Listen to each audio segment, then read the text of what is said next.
Olá, meus amigos, minhas amigas, um ótimo dia, tarde, noite, madrugada para vocês. Digo isso porque tem colegas que vão nos do Japão também, de outros países, né? Qualquer lugar do mundo, isso é internet hoje. Quero agradecer a vocês que estão conosco nessa programação. Compartilhe e comente também no nosso Instagram, da nossa página do Sindsegu RN, o Sindicato do Povo Potiguar, Casa dos Vigilantes do Rio, Bandido. E hoje, seu amigo Gabriel Potiguar, vigilante aqui do município de Santa Cruz, eu recebendo com muita uma honra as figuras do Sindsegu aqui na nossa programação. Quero dar um bom dia todo especial ao Baluarte, ao amigo Irã Marculino, o mestre dos magos, o homem que conhece, desconhece, o homem que fala e sabe o que diz com propriedade, principalmente da nossa classe. E também estender ao amigo Márcio Lucena, ele que é coordenador do Sindsegu e também da CNTV, é membro, faz parte da direção, e o amigo Irã é assessor da CNTV. E hoje, para falarmos para vocês sobre a nossa categoria, sobre a nossa classe, tirar algumas dúvidas e dizer o que é fato e o que é fake na nossa profissão. E agora, um bom dia para ele, nosso baluarte, nossa figura ímpar, nosso amigo Irã Marculino. Seja bem-vindo ao nosso Sindsegu Cast, nesse sabadão de sol aqui em Santa Cruz, nosso Rio Grande. Bom dia, Irã. Bom dia. Aproveitar aqui para registrar a presença dos nossos amigos que também estão aqui, Luiz, bastidores, né? Nos bastidores, Luiz Carlos, o companheiro José Nilson, e dizer que estamos aqui, né, Márcio, para tirar as dúvidas dos trabalhadores. Esse pode ser o primeiro de uma série, né? Espero. Uma temporada do Sindsegu Cast. Estamos sempre à disposição da categoria para trazer as informações verdadeiras. Nós vivemos num mundo que precisamos estar combatendo as fake news e trazendo a verdade como ela é, de forma clara, de forma objetiva, que o trabalhador possa ter a certeza daquilo que a gente está discutindo aqui, o Gabriel, é verdade. E para isso eu gosto muito de fazer o debate usando muitas vezes a lei, números, artigos, para que o trabalhador depois, se ficar na dúvida, vá lá no Google, vá lá no livro e busque essa verdade. Porque a verdade é o que nos liberta, né? A educação abre as portas e a verdade nos liberta, porque a verdade permite que a gente possa fazer um debate saudável, salutar e importante. E também com muita alegria, meu grande amigo, ele elegante, belíssimo, se preocupa muito com barba, com cabelo, tá aí, a figuraça, nosso amigo Márcio Lucena, ele que é coordenador do nosso sindicato, do Sindsegu, e também faz parte da equipe da direção da CNTV. Márcio, um ótimo dia para você, que alegria ter você conosco aqui no nosso, como disse Irã, o nosso primeiro podcast, o Sindsegu Cast, será o primeiro de vários desta temporada 2025, vai iniciar agora. Então, Márcio, bom dia, que alegria você estar conosco, seja bem-vindo. Bom dia, Gabriel Potiguar. Primeiramente, queremos agradecer, né, pelo convite de estarmos nesta cidade maravilhosa, né, região Trairi, pelo qual temos também familiares por aqui, viu? A minha esposa tem muitos familiares aqui em Santa Cruz, sempre a gente tá vindo por aqui. E a gente só tem que agradecer a você, né, a TV Inharé TV, por nos proporcionar esse momento, né, fortuito de muitas relações com o trabalhador vigilante. Quero dizer a você que o desafio lançado, que você acabou de lançar, é o primeiro de muitos podcasts aqui em Santa Cruz. Eu só quero agradecer a você e mandar um forte abraço para a nossa categoria de todo o Rio Grande do Norte, especialmente aqui em Santa Cruz. Importante, né, Márcio? A gente poder mostrar realmente a cara, né, do sindicato e mostrar o que está sendo feito também, né, para a gente desmistificar o que é fake, o que é fato. Meu grande amigo Irã, agora eu volto a câmera para Vossa Excelência. Irã, nós falamos de direito. A categoria fala direito. Eu queria que o senhor falasse com propriedade sobre a nossa aposentadoria especial. De onde veio, Irã? E como funciona? O que mudou? Enfim, gostaria que você abrisse esses parênteses e falasse sobre a aposentadoria especial da classe dos vigilantes. Eu acho que falar da aposentadoria especial, a gente tem que fazer um resgate da história. Na realidade, a gente começou a fazer a aposentadoria especial, conquistá-la em 1980, no finalzinho de 1986 e 87. E a gente começou isso com a súmula vinculante, que foi um julgamento do STJ de um guarda portuário armado no Rio de Janeiro, que deu ganho de causa depois de recurso, e de posse dessa decisão, a gente fez um debate lá no Rio, de 1986, E trouxemos essa súmula vinculante e começamos a convidar naquela época, através de jornalzinho, os vigilantes, e começamos a dar entrada e deu certo, e a aposentadoria dos vigilantes andou até 95. Em 1995 veio a Lei 9032 do Fernando Henrique Cardoso, que aí passou a ter alguma série de exigências. Pediu PPP, o vigilante tinha que ter laudo pericial e não reconhecendo para frente, só até 95. E aí o que aconteceu? Os vigilantes, para conquistar essa aposentadoria, eles tinham que dar entrada do INSS, negava de acordo com essa lei, ele entrava na justiça e conseguia. Só que o período de 95 a 2012 não estava sendo reconhecido. Houve uma decisão do STJ, novamente, e reconheceu esse período como vigilante armado e desarmado, e nós culminamos em 2012 a famosa lei da preclusividade 12.740, que não só garantiu os 30% do contra-cheque dos vigilantes. É muito importante a gente falar isso. Você sabe que em 2012 você teve os 30% conquistado através da lei 12.740, mas o governo na época, a governadora passou para o Ministério do Trabalho, a presidente Dilma, que nos colocasse lá, de acordo com a preclusividade da lei, entrasse na norma reguladora 16, a chamada NR16.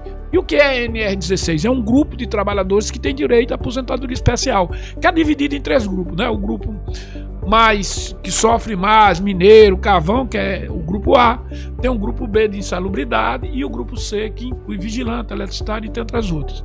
E nós voltamos a ter direito à aposentadoria. Acontece que em 2019, e aí é onde é que mora o grande problema, na reforma da Previdência, o projeto APLP 06, apresentado pelo governo através do relator Rogério Marinho, aliás, relator não, ministro, o projeto era dele, era ministro da Previdência. Ele apresenta um projeto que tira o vigilante da NR16, acaba com a preclusividade e nos coloca no regime geral. E qual seria o regime geral daquele período? Artigo 201. Era aposentadoria normal, 40 anos de trabalho e 65 anos de idade, considerando aquela proporcionalidade de quem já estava até o dia 12 de novembro daquele ano, 2019. Nós estivemos em Brasília, aqui do Rio Grande do Norte foram 7 companheiros, 4 do Sindisegur, 2 do Sindiforte, aliás, 3 do Sindisegur, 2 do Sindiforte, o assessor do Santo Pimentel e minha pessoa para Brasília, junto com outros sindicatos no Brasil inteiro. Fizemos plantão lá, tivemos o apoio de Zenaide Maia, senadora, de Paulo Paim, Chico Vigilante. Sob a liderança da Confederação, a gente conseguiu negociar a mudança desse artigo e foi esse único artigo na emenda constitucional que foi retirado, o artigo 201, pela PL 245, que não resolveu a situação porque o governo não botou em votação, mas amenizou no julgamento seguinte.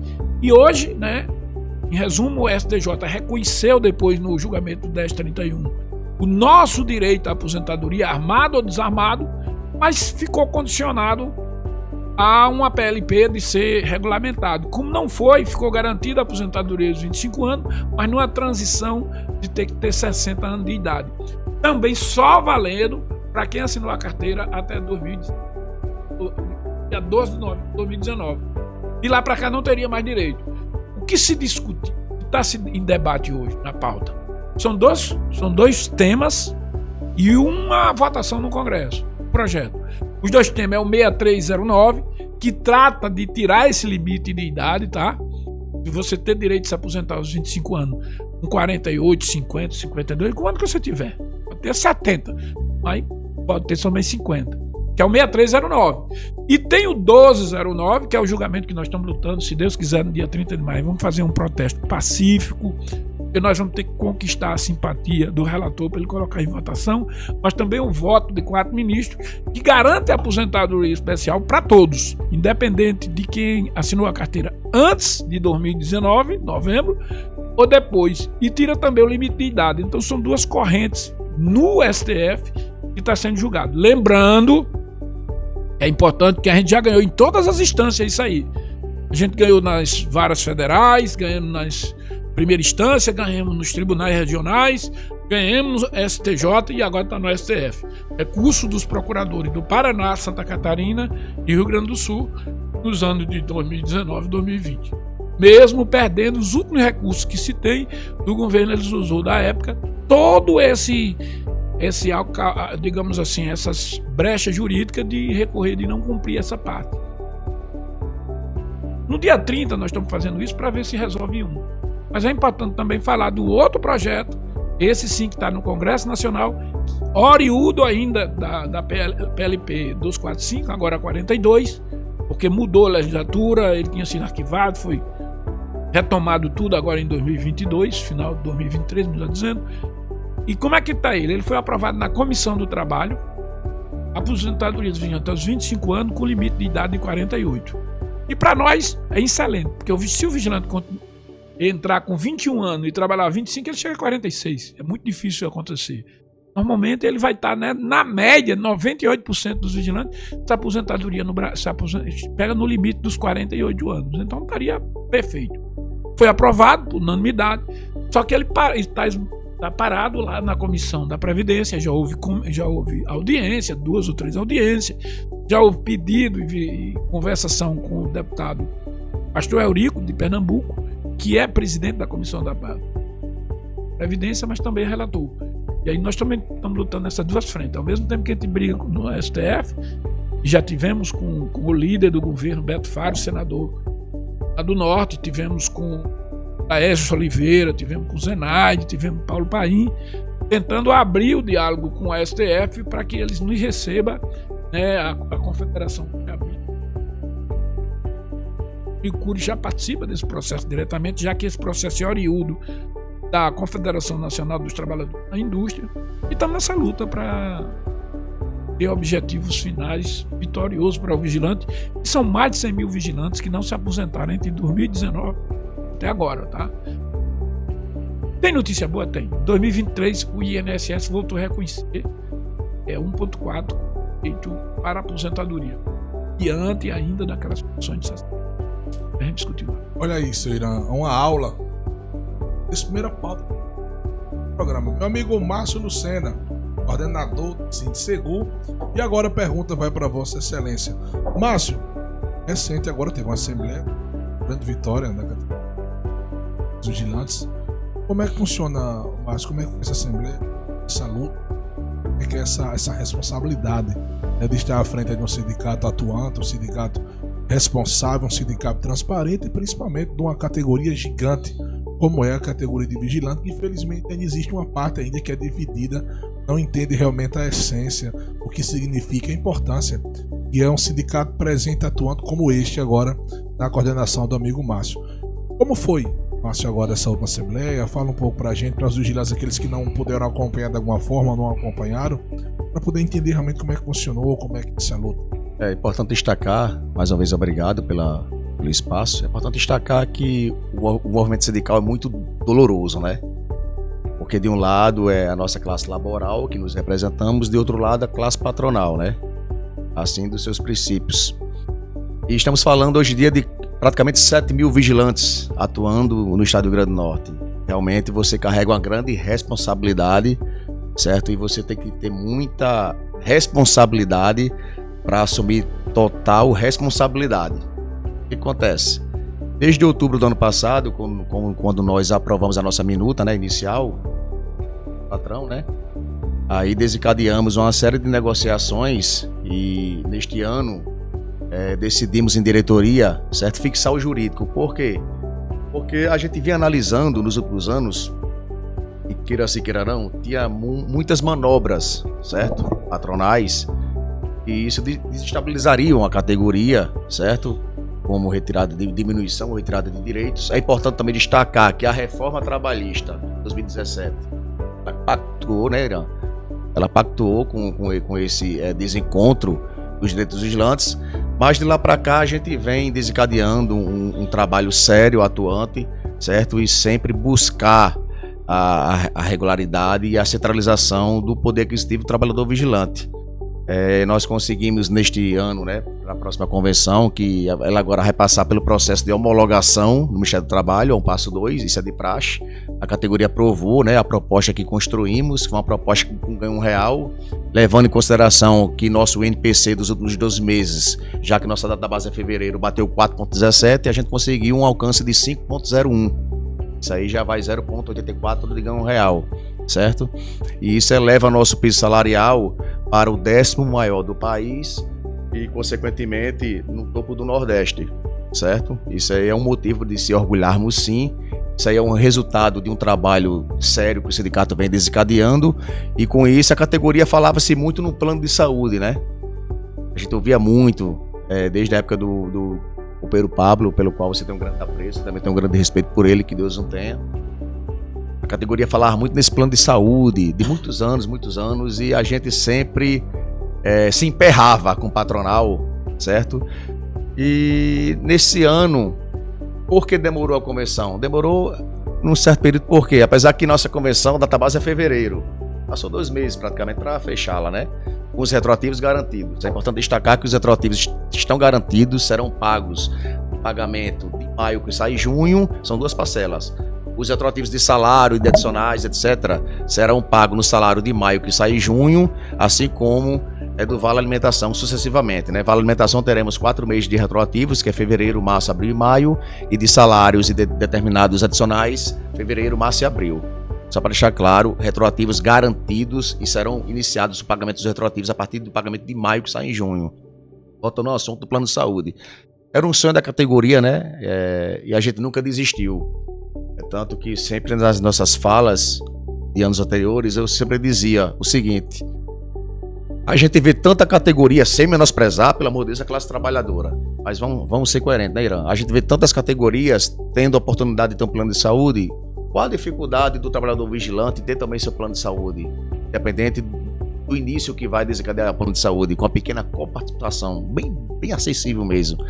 E com isso a gente decidiu, neste ano, colocar o pé na parede. Tipo, vamos investir pesado neste plano de saúde e vamos segurar todo mundo unido para ver se a gente consegue desamarrar esse sonho da categoria. E com muito grande êxito, quero agradecer a toda a nossa política negociável, todo o nosso grupo de negociação, liderado pelo nosso excelente e competente doutor Roberto Amorim, que vem fazendo um trabalho excepcional à frente do nosso sindicato, desde a sua chegada no companheiro Pablo. E é isso, amigo. É isso. A gente só tem a agradecer e dizer para a categoria que continue firmes com o seu sindicato, certo? Porque é um sindicato que trabalha com seriedade, com responsabilidade, e a gente só tem a agradecer pelo voto de confiança. E a gente vem sentindo o termômetro da categoria, né? Graças a Deus, o número, né, Josanilson? Josanilson e o Luiz Carlos estão aqui presentes, o número de associados vem aumentando a cada dia. Isso é o reconhecimento mínimo do nosso trabalho sério em prol do trabalhador e trabalhadora vigilante. Agora, Márcio, voltamos à Câmara. Nosso baluarte, nosso Irã que me lembra também um grande artista cearense, nordestino, o Irã Delmar, né? O Coxinha. Mas esse é o Irã Marculino. Irã, outra coisa que é muito falada em nossa classe é a questão do porte de arma. Assim como o porte de arma, Irã, o vigilante em serviço, o vigilante, ele tem o porte de arma? Eu, antes de começar, eu gostaria de dizer 2 coisas. Eu fiz uma pesquisa onde eu botei 3 temas para que os vigilantes pudessem nos responder o que era mais importante nesse momento. Falei da aposentadoria especial, do piso salarial nacional. O porte de arma ganhou. Posso discordar dessa pesquisa? Posso, mas é real. Posso achar que o mais importante para nós é o piso nacional ou a aposentadoria? Posso. Mas foi o porte. Então o porte tem que ser discutido. O porte de arma tem que ser discutido a partir do debate, da discussão do porte de arma em serviço. Tá? Que muitos trabalhadores sempre dizem assim: eu tenho um porte de arma em serviço porque eu não tenho extensão. Primeiro que o porte de arma em serviço, volto aqui a frisar, onde eu tenho participado de toda a discussão, o porte de arma em serviço é da empresa. A posse da arma do vigilante em serviço é da empresa. A empresa tem que comprar essa arma, registrar na Polícia Federal e depois cadastrar no posto de serviço. Então, vamos dar um exemplo aqui de forma figurativa. O vigilante tem uma pistola, ele vai poder estar com ela no posto de serviço? Não. A resposta é não.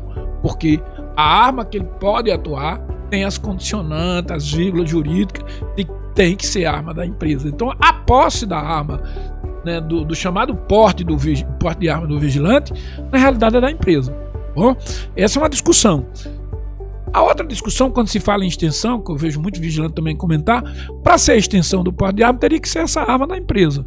Então a empresa teria que autorizar o vigilante, que é a posse da empresa, ter direito de levar essa arma do posto de serviço até a sua residência e voltar no outro dia.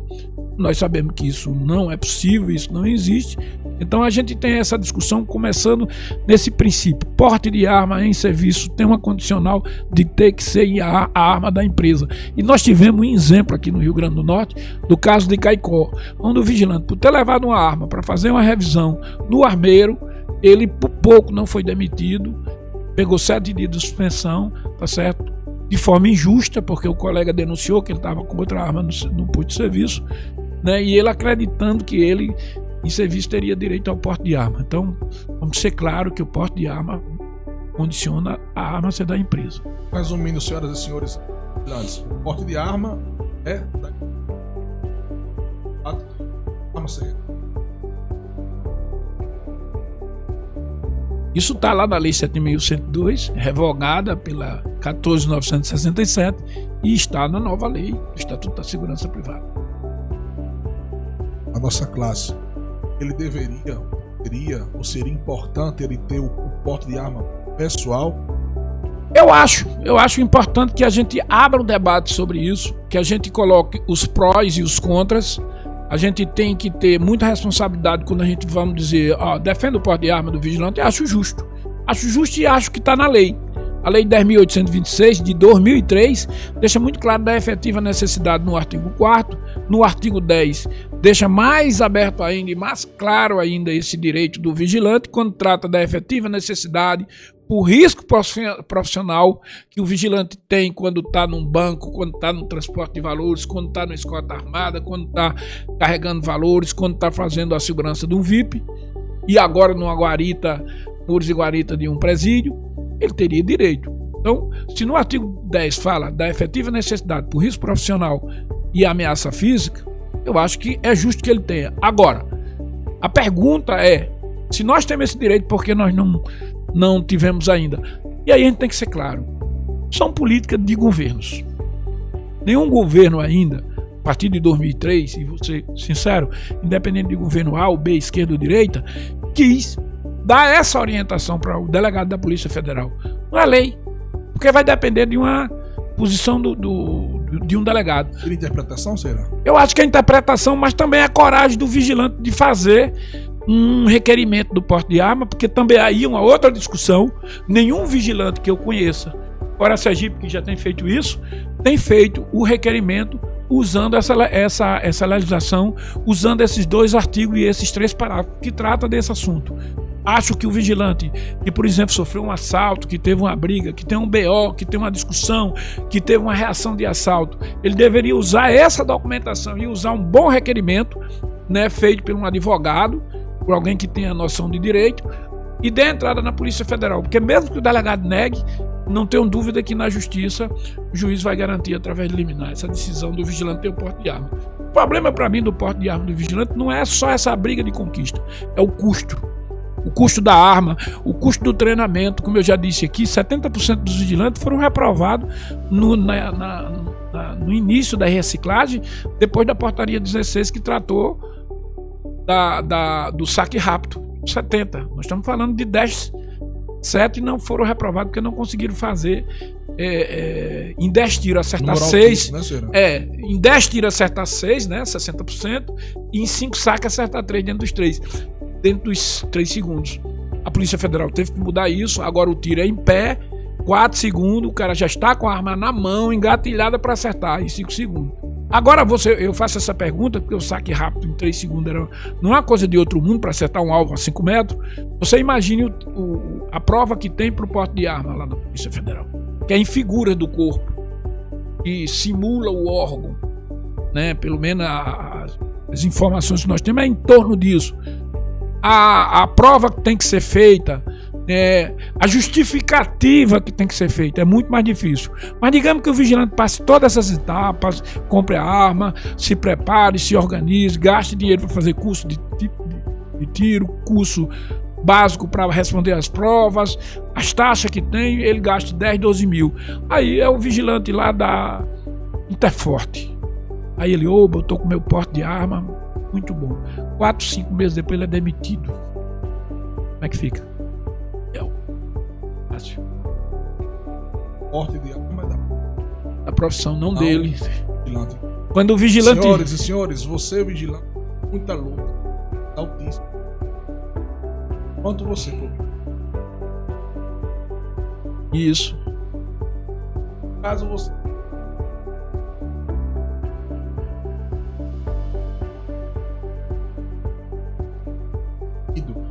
Botando você... E a lei... Por isso que nós precisamos fazer esse debate com muita responsabilidade e muita informação e clareza para o trabalhador. Tem outro ponto importante aí, que muitos vigilantes acham que a partir do momento que ele é vigilante, que ele tem uma carteira da CNT, que ele tem um porte de arma, ele vai poder fazer o serviço arredio da lei, né, fora da legislação da segurança privada, e aí ele vai ter um problema. Além dele perder a arma, ele vai responder, poderá ser preso e ainda poderá ter o registro cassado, de acordo com a portaria 18.045, artigo 150. Meu grande amigo Márcio, agora a câmera volta para ti. O drone subiu, voltamos para Vossa Excelência. Se tem valor importante, não tomo água quando eu faço. Márcio toma água. Márcio, qual foram os maiores que você encontrou? Sumiu, né? Como você já falou. Você, em uma frase, você falou responsabilidade. Então mostra realmente compromisso. Não é só um mar de rosa, né? O deságio. O sindicato olha muito, o sindicato com uma receita alta. O pessoal acha que depois do sindicato, segunda a sexta é praia, é pagode, é churrasco, é família. Não entende realmente a luta. E para esses direitos serem conquistados, não é fácil. Não é um podcast como esse. Nós sentamos com os patrões aqui e falamos: você vai me dar X. Não, eu dou Y. Não, pegue Z. Ok, todo mundo sai batendo aí que aconteça um por outro, dá tudo certo. A gente sabe da dificuldade que é para acontecer isso aí. Quando o Márcio assumiu o Sindicegu, porque, Márcio, você, para sua aparência física, você poderia ser tudo se você quisesse, um ator global, você poderia ser um coach, né? Mas o porquê, Márcio, assumir essa grande responsabilidade? Porque eu confesso para você que não é para todo mundo assumir a responsabilidade de uma classe tão enorme como a nossa, e também uma classe que, infelizmente, digo isso com tristeza, deveria ser bem mais unida. A classe por si só, e também a classe com o sindicato, compreender que o sindicato realmente é quem representa. Então, de onde você aceitou esse compromisso? Você estava com a mente ociosa, sem problema, e gostaria de ter um problema na sua vida? Como é que você assumiu? Como é que você decidiu isso aí? Pelo seu sorriso, foi uma questão fantástica. Mas fala para nós, Márcio, quem está assistindo o nosso programa, quem vai acompanhar também nas plataformas digitais aí, do primeiro Sindicegu Cast, o primeiro de vários. Como é que foi, Márcio, quando você decidiu que estava preparado e aceitou realmente o convite de participar da coordenação, e quais foram os maiores desafios encontrados quando você assumiu? Na verdade, primeiramente, vale destacar, né, que eu cheguei no Sindicegu através do Eterno Pablo, né, quando ele me convidou no final de 2017 para fazer parte da família Sindicegu. Pode ficar tranquilo. A gente costuma dizer, né, Irã, José Nilson está aqui presente, Luiz, que sindicalismo não é cabide de emprego. Isso tem que deixar claro. Você tem que ter vocação para coisa, você tem que se titular, tem que ter aquele perfil, certo? E quando eu estava na base, os companheiros sempre me diziam: o que tá fazendo aqui? Vai lá pro sindicato, pô, tu tem perfil de ser sindicalista. Não quero isso pra mim não, pô. Aí, gradativamente, as coisas foram fluindo. Eu lembro bem quando o Eterno Pablo fez uma pequena paralisação mediante uma perseguição que um trabalhador vinha sofrendo na Caixa Econômica em 2017. Mudança de postos, essas coisas. Eu lembro muito bem disso. Aí ele ligou para mim: Márcio, Tu conseguiria alguns trabalhadores pra gente dar uma força a um trabalhador que está sendo perseguido aí de forma errônea, de forma covarde? Consigo. Tranquilamente. Aí foi surgindo aquela amizade, aquela confiança. Eu já conhecia Pablo, né? Mas de dentro do sindicato atuando, não. Mas eu sempre fui um cara observador. Eu sempre observei, né, o trabalho de Pablo, como você bem falou bem. É um cara que sempre foi atuante, um cara extremamente dedicado à função. E, pô, esse cara é fera, esse cara é foda. Eu digo sem sombras de dúvidas. Pablo Henrique, onde quer que ele esteja, pra mim, ele é um dos maiores sindicalistas do país. Não se apaga nunca. O legado ficou. Pra mim, Pablo é um dos maiores sindicalistas do país. Você quem assumiu, pô? Não. Teve a tragédia, né? O falecimento e mediante as questões estatutárias e diretoria, a querida Dalcilene deu continuidade ao trabalho da coordenação. Aí foi quando nós sentamos em diretoria e decidimos lançar meu nome. Saí com nossa chapa, inclusive a gente deslumbrou do pleito contra a chapa da oposição. Mas eu comecei como delegado de base no Centro Seguro, né, inicialmente a convite de Pablo. E olha que eu não queria. Se ele estivesse aqui, eu não queria. Pablo, certo dia da noite, passamos quase 2 horas no telefone. Vem pra cá, pô, vem contribuir com a nossa categoria, fortalecendo essa categoria. Eu disse, não, cara, quer isso pra mim não. Eu ajudo, sem sombras de dúvidas. Mas de tanta insistência, meu Deus. Deus tocou no meu coração, vai em frente desse segmento, junte-se à família Centro Seguro. Aí comecei como delegado de base. Aí na eleição de 2019, teve uma eleição em 2019 que Pablo venceu, né? Eleição chapa única, tem um quórum a ser batido, né? O quórum foi atingido. Aí Pablo me lançou com a diretoria como diretor jurídico. Eu fui ser diretor jurídico da pasta de Pablo, né? Ação dele. Aí 2 anos após, né, José Nilson? Veio a tragédia, né? Veio o início do Covid, né? Felizmente perdemos o Pablo. Vai fazer já 4 anos, agora é 13 de junho, vai fazer 4 anos. Então, se deu continuidade aos trabalhos. Em 2023 já tínhamos eleições, né? Que é a cada 4 anos. Aí em diretoria, conforme eu tô falando, a gente sentou e chegamos a um consenso que meu nome seria lançado. Primeiramente, eu agradecer a diretoria, né? Pela valorização e confesso para você que é um grande desafio. Mas a gente, quando tem um senso de centralização, de perfil mesmo da coisa, a gente vai buscando sempre os objetivos traçados com a maior tranquilidade possível. Não é fácil, realmente. A gente fala-se hoje em dia de 7 mil trabalhadores envolvendo o Estado, né? Sei muito bem da responsabilidade que carregamos. Mas como qualquer ótimo profissional, ótimo atuante, sim, extremamente, muito tranquilo nas condições que a gente vem exercendo até hoje. Graças a Deus. Colegas, a gente fala, pois eu acho que é importante. Sim. Agora, meu amigo Márcio, a gente escuta muita coisa. Eu acho que o grupo do WhatsApp hoje é um termômetro, né? E às vezes escuta muito colegas às vezes falar, poxa, na capital o sindicato é mais presente, nos interiores não. Isso é questão de lógica. Se a sede é na capital, a população maior, a capital é exposta. Mas eu percebo, Márcio, que vocês também têm preocupação. Eu acho mais importante. Eu acho que hoje nós temos mais separado para criticar. Márcio não faz. Digo Márcio enquanto coordenador do Centro Seguro. Mas a gente também tem que ter dignidade em dizer, Márcio, eu vejo a preocupação que você tem quando visita um posto. Aconteceu um fato que você sabe disso. Eu achei muito importante a maneira que você trata o vigilante independente de sindicato ou não. Eu acho que isso mostra o caráter que você tem como pessoa. Isso mostra o que você trouxe para dentro do Centro Seguro. Isso é importante. O colega não é sindicalizado, você recebe cordialmente, você conversa e você fala da categoria com ele. Eu acho que isso é uma coisa difícil, chamada conquista.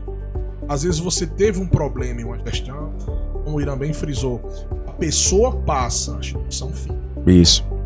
Então eu acho que você, mas tem essa preocupação de tanto instituição como pessoal. Então isso é um ponto positivo para você. Aqui ao vivo, e você tem essa preocupação de respeitar o vigilante, respeitar a categoria do vigilante, é aquele princípio. Eu sou prefeito não só de quem votou em mim. Eu sou coordenador não só de quem é sindicalizado. Porque aquela pessoa que não é sindicalizada, ela pode sindicalizar. E depende das ações, aquele que é sindicalizado pode também deixar a casa. Então você tem essa preocupação de manter com respeito quem é da casa, mas também abrir as portas sempre para quem não está na casa diretamente ainda e vir fazer parte do Sindicegu. Então, Márcio, a respeito disso, você já ouviu alguma crítica desse tipo? Que a capital é mais valorizada, interior não? Como é que funciona essa questão dessa demanda? Como é que funciona essa questão? Porque nosso estado é grande. Não é um dos maiores, né, seu Irã? Mas não é um estado tão pequeno. Você tem, por exemplo, Natal, para você se deslocar para Mossoró, se deslocar para o Alto. Como é que funciona? Mas como é essa logística para que realmente se possa atender a região, se possa, de certa maneira, agradar todo mundo é impossível. Mas se possa ter o respeito e mostrar que o Sindicegu não é voltado só à capital.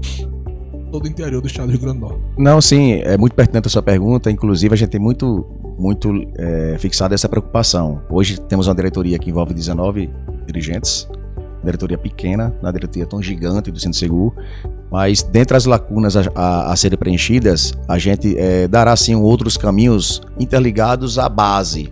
Sabemos muito bem da importância da visitação, mas eu quero reafirmar para você, em nome da nossa categoria, que estamos fazendo o máximo possível. É tanto que a gente sempre integra alguns dirigentes em algumas regiões. No Agreste temos diretor, em Mossoró temos diretores, na região salineira, ali em Macau, Alto Rodrigues, temos também dirigentes, entendeu? Já para suprir essas necessidades. Mas eu também tenho ciência da importância da direção executiva, por exemplo, da direção liberada do sindicato, mas vemos e convenhamos, a gente vem de uma grande luta desde o final de 2023 ao início de 2024, envolvendo o Estatuto da Segurança Privada, que o Irã vem falando agora há pouco, mas eu confesso para você que realmente, de fato, existe a matriz Natal.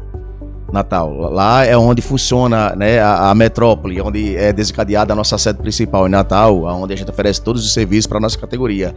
Mas a gente faz todos os esforços possíveis dentro da nossa possibilidade para a gente contemplar toda a categoria no estado do Rio Grande do Norte. Mas a gente vai sentar em diretoria para a gente suprir essas necessidades de todas as cidades do estado. Sabemos muito bem da importância das visitações e essas visitações darão continuidade de formas contínuas nos próximos meses, se Deus quiser. Antes de eu voltar para o colega Irã para a gente falar do Estatuto da Segurança Privada, queria frisar também, Márcio, a importância. Você falou a questão de saúde, fantástico, maravilhoso. Os gigantes também comentam a respeito do Vale Alimentação. São 2 pontos sobre o Vale. Primeiro, porque é descontado nas férias, é descontado em atestado. O segundo ponto é o valor que é descontado mensalmente. Né? Isso aí, Márcio, já é uma luta? Nós já lutando sobre isso? Ou será uma luta futura, podemos dizer assim? É porque eu acho que a gente tem que escutar a categoria. Eu me preocupo muito com isso, Márcio. Eu acho que o que eu enxergo, o que eu penso como pessoa, não deve ser a única ótica a ser enxergada. Eu escuto os colegas, a classe, os que não são sindicatos. Isso é um marco. Isso é uma preocupação realmente de ambos, todos, né? Poxa, a gente não está de férias. Praticamente perde o terço de férias porque perde o vale. Então, sem o vale, praticamente. Então, sobre isso, mas já é uma luta. Dessa futura conquista, digamos assim. Sim, inclusive a garantia do Vale Alimentação nas férias é um dos projetos nossos anuais. Não está nada descartado. Assim como garantir o não desconto do Vale Alimentação é taxado médico. A gente acha um desrespeito patronal, mas isso aí é um projeto futuro que a gente vai sim buscar, junto ao patronal, a diminuição do PAT, que é hoje em dia o patronal desconta o teto máximo, que é 20%. A gente acha também um absurdo. Mas no tocante à Vale Alimentação, são outras lutas que iremos traçar sim nesses próximos anos para diminuir e fortalecer mais a nossa categoria para custo e benefício. Então, nossa classe tão amada, gigante, imensa, nosso Brasil baranil. Agora, antes, como foi dito, de forma resumida, teremos agora um plano de saúde, né? Um plano dentário também, odontológico. Isso. A gente frisa, e sem contar a importância de retroativo, que eu garanti, entre essas conquistas. O Vale Alimentação, realmente, como falou, acho que é a questão de fechado médico, desconto, que é o máximo, e também essa questão de quantidade de férias. É uma luta constante, é uma luta que irá permanecer, e se assim Deus permitir, em outra assembleia isso aí será votado, e também será uma luta do sindicato, né? Agora eu quero voltar para ele, nosso baluarte, Irã Delmal Coxinha. Não é ele é o Irã Marculino, o Irã da CNTV. Irã, agora Estatuto. do vigilante. Eu acho que essa cartilha deveria ser conhecida basicamente, pelo menos pela categoria, mas muito Irã não conhece. É por isso que às vezes fazem críticas e acham que tem direitos em determinadas situações que não se revolta por não ter, porque não conhece o estatuto da própria profissão. Agora, professor, mestre Irã, Estatuto da Segurança Privada, o que temos para expor? Quais são as maiores dúvidas de nossa classe, os nossos direitos e o que não temos direito também? O Estatuto da Segurança Privada, antes de mais nada, é uma conquista da categoria. A categoria ela tem que ver o Estatuto da Segurança Privada como uma inovação da nossa lei.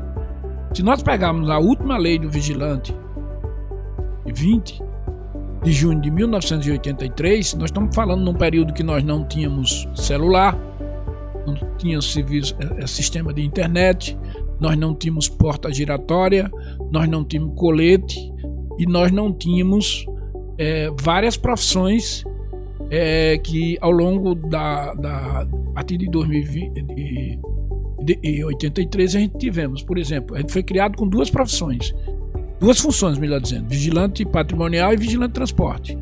Né? Então você tem uma lei extremamente arcaica onde priorizava a defesa do patrimônio. Vamos começar por aí. O artigo 3º do Estatuto já diz que a atividade profissional da segurança privada, o vigilante, ele tem como princípio defender a dignidade humana, os princípios da dignidade humana. Segundo, defender a sociedade. Só o terceiro que nós começamos a falar do patrimônio. Há uma inversão, há uma valorização profissional e a dignidade humana do profissional. Mas se a gente for pegar em termos de números de função, tínhamos duas funções há 41 anos atrás. Em 2012, com a portaria 32, 33, mas através de portaria nós ganhamos a função do vigilante SPP, nós ganhamos a função do vigilante SGE e nós ganhamos a função da escolta armada. Mais 3, ficou 5. O Estatuto não só trouxe as duas iniciais, as 3 que estavam através de portaria, como criou mais 8. Né? Criou e trouxe valorização e oportunidade do vigilante ser promovido. Por exemplo, você vai pegar hoje, a nossa profissão tem, além das 5 que eu falei, vai ter o vigilante de muros e guarita, vai ter o vigilante de porto, vai ter o vigilante monitor, vai ter o vigilante rondante, vai ter o vigilante técnico de serviço eletrônico, vai ter o vigilante supervisor e vai ter o gestor de segurança privada agora em lei. Inclusive com obrigação em eventos acima de 3 mil de ter o gestor. As empresas de vigilante terão que ter gestor. Então você traz 8 novas funções, a gente sai de 2, né, há 41 anos, para 13.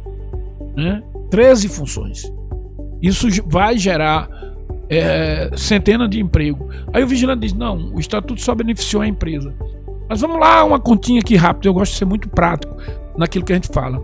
Uma empresa vai ganhar, digamos que ganha os presídios para fazer a segurança externa de muros e guarita. E ela ganha 40 presídios. E ganha nesses 40 presídios oportunidade de 100 postos de serviço. Nos 40. 100 postos de serviço. Se você pegar a escala de 12 por 36, são 400 empregos que vai gerar. Se pegar mais os feristas, vamos chegar a 430. Aí vai ganhar a empresa, porque vai ter esse contrato com 430 vigilantes, vai ganhar o vigilante, porque vai ter um emprego, vai ganhar a escola, porque vai formar esse vigilante, vai fazer a atualização dele, e vai ganhar o Estado, que vai arrecadar mais, e vai ganhar a profissão, que vai ter mais dignidade, mais valorização e mais campo para atuar. Então o Estatuto veio nesse sentido. Há muita preocupação e há muita gente que tem medo, Gabriel, por um fator tão tolo que é aquilo que a gente fala de leitura.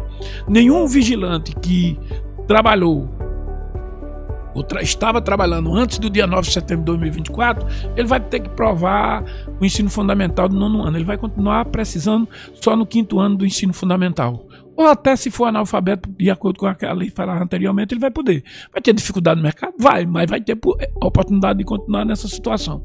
Para os que entrar depois, terão que provar o 9º ano fundamental.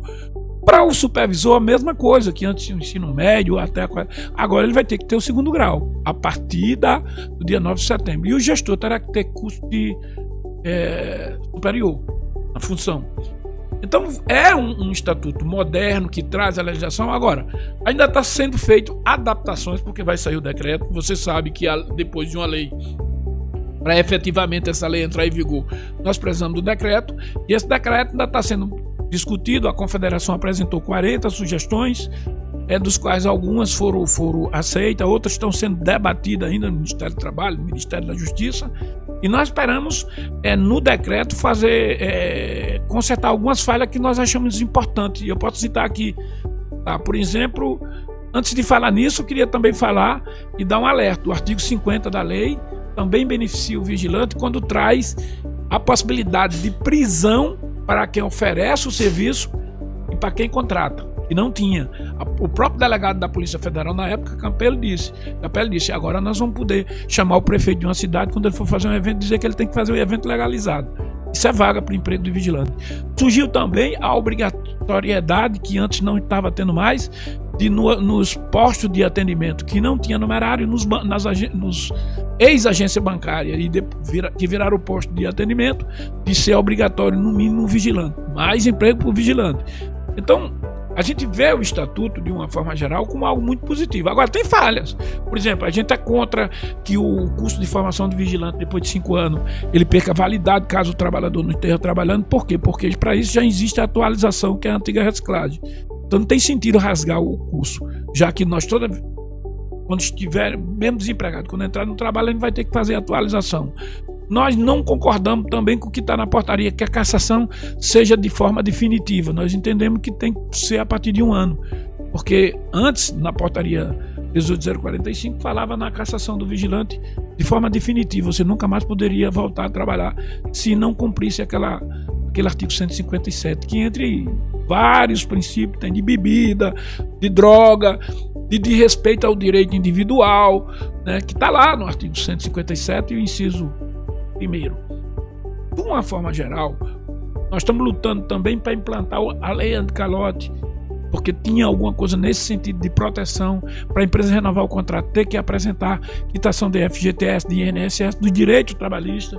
Nós estamos também querendo valorizar e tornar mais humano a vida, né? Humanizar mais a atuação do vigilante de eventos sociais, que hoje é praticamente abandonado, tendo ele o direito de ter todos os direitos trabalhistas, né, e previdenciário com relação aos demais, quando for feito o contrato, porque pode ser feito por um dia um contrato que garanta FGTS, seguro, INSS, etc. Então, o estatuto é uma inovação. O vigilante, ele não tem que ter medo do novo, ele tem que se adaptar e ler o novo. E ele tem que entender que hoje é uma valorização enorme para a profissão, e são poucos trabalhadores que têm um estatuto de segurança privada que regulamenta a sua atividade. Olha, Seiran, que muito importante. Eu acho que nós deveríamos fazer os próximos SindSeguCast falando sobre um tema, porque eu vejo que o estatuto é muito extenso, o porte de arma é muito extenso. Eu tinha várias perguntas para fazer, mas assim como a TV tem seu tempo e os amigos também têm compromisso, a gente vai começar a fazer agora nossas considerações finais. Agradecer a vocês que vão curtir, que vão comentar, que vão compartilhar. Divulguem o SindSegu para os colegas sindicalizados, os que não são também sindicalizados, porque a importância é saber de fato o que acontece na nossa profissão de uma forma clara e responsável. Vira a câmera, volta para ele, nosso amigo Márcio Lucena. Agora faremos nossas considerações finais. Eu quero começar agradecendo a Deus por esse momento, pelo dom da vida, pela vida de cada um de vocês que estão presentes nos estúdios, nosso amigo Carlos, o nosso colega Josenilson, o nosso diretor e dono da Inharé TV, nosso amigo Inajá, e meu amigo Márcio Lucena. Obrigado por vocês terem vindo, se deslocado até o nosso município. É uma alegria muito grande. Eu acho que a categoria quem ganhou com isso, e eu aprendi muito num momento como hoje. Então, que Deus abençoe cada um de vocês. E agora, as câmeras estarão liberadas para nossas considerações finais. Fala, garoto! Primeiramente, Gabriel, mais uma vez, obrigadão mesmo pelo convite. Eu me sinto extremamente lisonjeado e emocionado por estar participando deste primeiro podcast aqui em Santa Cruz, né?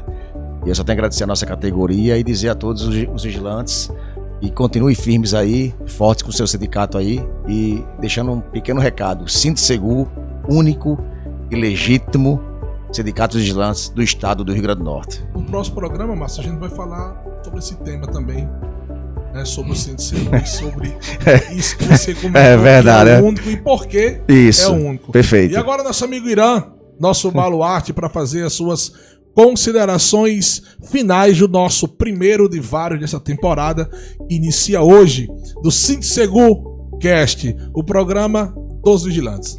Primeiro quero agradecer a Deus, né, essa oportunidade de nos dar a saúde e dizer, como o professor Augusto falou outro dia, o nosso mestre, nós estamos ficando velhinhos, temos que expor aquilo que aprendemos, aquilo de conhecimento, para que as próximas gerações tenham vários professores Augusto, vários Irã, vários Gabriel e vários companheiros que se importam e dedica parte de sua vida em informar, trazer a informação verdadeira e está sempre fazendo esse debate de forma muito saudável com toda a categoria dos vigilantes. Quero agradecer aqui a Luiz Carlos, a José Nilson, ao companheiro Inajá, a rádio, por esse primeiro Cinecast, e a você, Gabriel.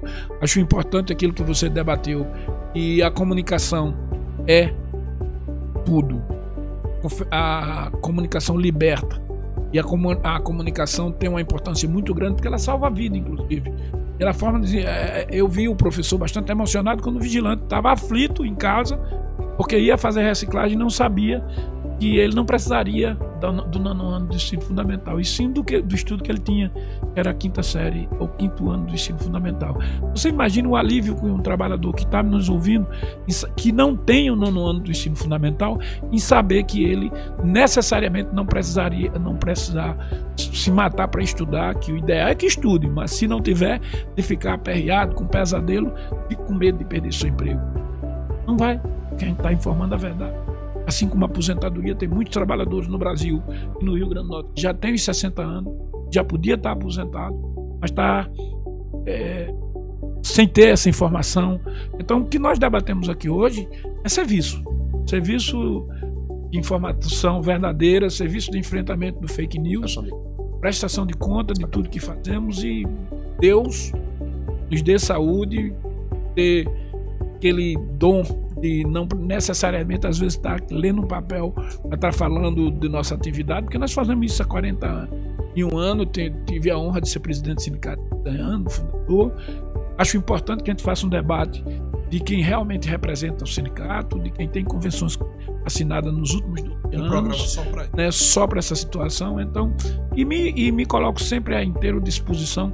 Agradecer a direção do Sindicato, o companheiro senador Márcio, dizer que quando recebi o convite, para mim sempre é um motivo, valorizo muito, agradeço a Deus isso também, porque a cada convite que a gente recebe, a cada oportunidade que a gente tem, a gente sabe que está prestando serviço e dando informação de primeira qualidade. E para vocês, meus amigos, muito obrigado por ter acompanhado o nosso programa, o nosso primeiro Sintsegu Cast, que será aí um projeto do Sintsegu para transmissões, para vídeos, gravações informativos para vocês que precisam saber o que acontece, já que é uma gestão transparente, uma gestão voltada à nossa classe. E também importante de aulas, digamos assim, como essa, sobre o nosso estatuto, o que é direito, o que não é, o que é importante, o que não é, para que nossa classe de repente não aborde temas que não sabem o que estão falando, e de certa forma a gente possa projetar para vocês, tirar dúvidas também, seja na nossa rede social, no nosso Instagram do Sintsegu. Você pode mandar perguntas e dúvidas, que nos próximos programas traremos o tema e vamos abordar especificamente aquilo que vocês precisam saber. E o meu muito obrigado por vocês, que Deus abençoe a cada um, e vem aí mais programações serão informadas no nosso Instagram do Sintsegu. Então curta, compartilhe, comente e venha fazer conosco essa nossa programação interativa. Muito obrigado a você, Deus abençoe cada um, e até o próximo programa, se assim Deus nos permitir. Muito obrigado.